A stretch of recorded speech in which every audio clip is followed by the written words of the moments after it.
Yes, Graham Sweet, Business Development and Marketing Coordinator from the National Trust, joins us this morning to share a little bit more about the event happening on Sunday, the 23rd of February at Mille Fleurs. It's happening from 2 p.m. to 6 p.m. Let's get straight into the conversation. Good morning, Graham, and welcome. Hi, Natasha. Good morning.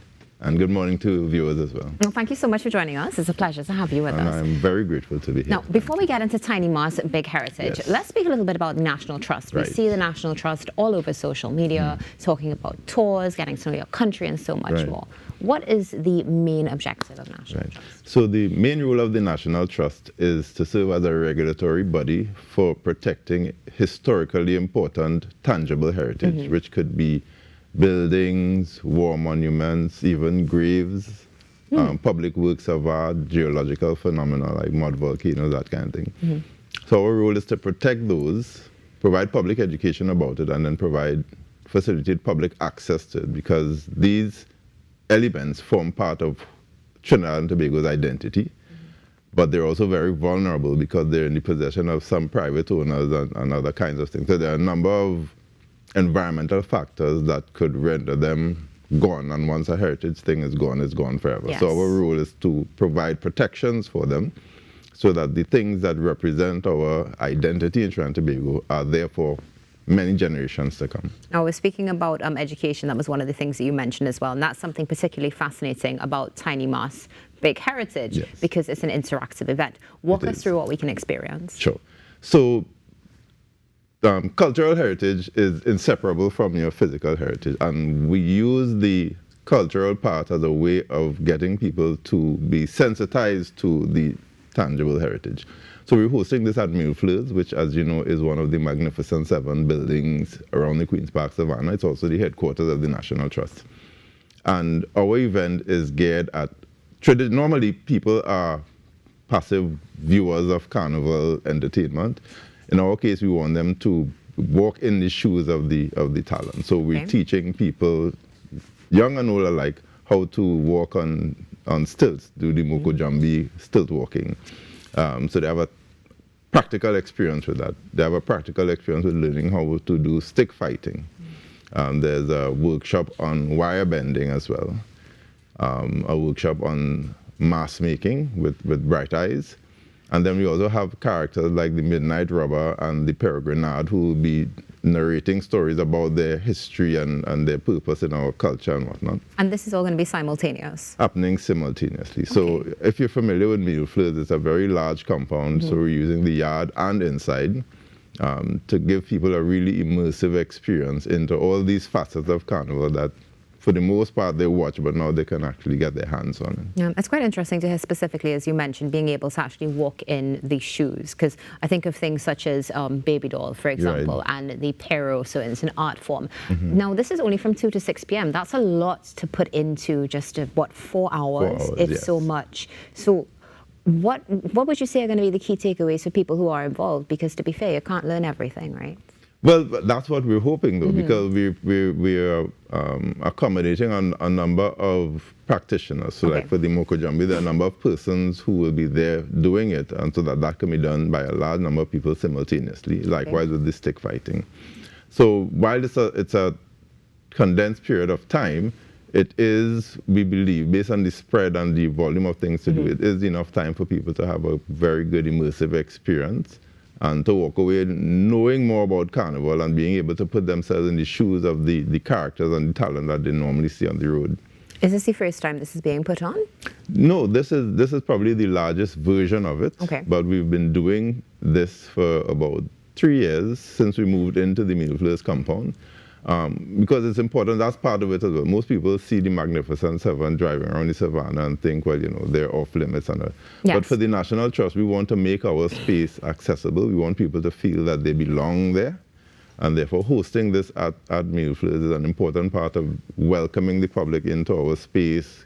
They can also do a tour of the house. It's a 124-year-old building.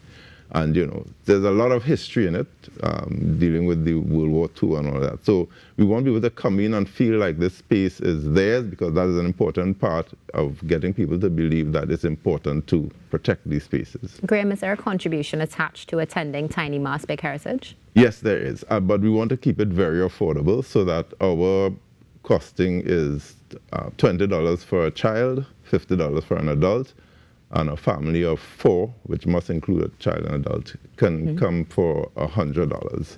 So for that fee, you can experience all of those things. There's one additional fee of $50 if you want to do the mass making component, which is done by a separate company called Bright Eyes. They're conducting that on the compound for us. Okay, wonderful.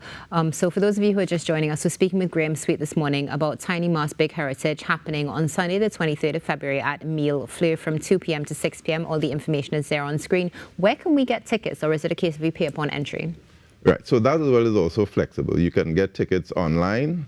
You can get tickets if you come to our headquarters now. You can buy tickets, or you can pay at the door. So people have options. The most convenient one, obviously, would be to pay online, and you can do that from the convenience of your home. Definitely. Now, aside from this, are there any other events? I mean, I know we're very close to Carnival, obviously, but are there any other events we can look forward to? And I ask this specifically because every time you go on the National Trust Facebook page, all you see is sold out. Right. Everything is sold out. And so that is another part of what we're doing in terms of tours. So for Carnival, we're doing, for example, tomorrow on Saturday, we're doing tours to Paramin with the Blue Devils. And I mean, that's sold out multiple times over. We've had to add a number of buses to take people up there. It started off just being the Saturday, and then the demand was so overwhelming, we added an additional day. And that is the other important part of what we do. When people visit Trinidad for Carnival, the culture of the country is more than just Carnival. And there are things you can do in between your partying and whatnot to really experience the country and get a fuller sense of love and appreciation for everything that the country has to offer culturally. So we do a number of tours every weekend. We go to every corner of the country. And so while people are visiting for Carnival, during their downtime, we'd welcome them to visit us and take part in one of our tours. Wonderful. And something particularly important, going back to the event happening on Sunday, the 23rd at Meal Fleur, is there going to be food and drink on sale? Yes, so there'll be vendors providing, well, it's a family event, so it's non-alcoholic. There'll be no alcohol on sale, but there will be food and beverages that people can have as well. And we invite people to come in their own costume to be, add to the festivity of it. It's not a costume party, but feel free to do that if it helps you get into the spirit. Okay, absolutely wonderful. Encouraging, of course, individuality and our very own carnival spirit. Is there anything else we can look forward to, particularly at the event happening on Sunday?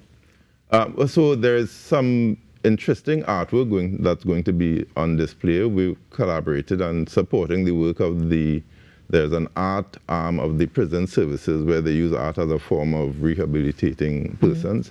And so we've provided a platform for them to also display some of that art so that, the public can see, and these artists also have a chance of getting more recognition and appreciation for what they do.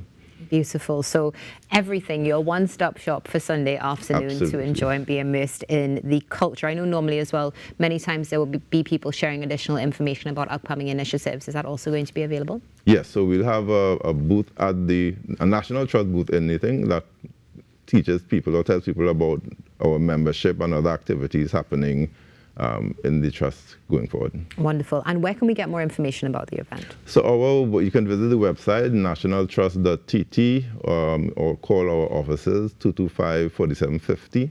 Or, as you mentioned, we're very popular on social media. Visit our TT National Trust Instagram and Facebook pages for more information. Wonderful. Well, Graham, thank you so much for joining us. Thank you for having me. It's a pleasure to have you, and all the best to you and your team, and have a safe and happy Carnival. Thank you, and all the best to you as well. Thank you. Graham Sweet, Business Development and Marketing Coordinator of the National Trust, sharing with us an event on Sunday that you can add to your calendar. And stay tuned, because birthdays are coming up right after this break.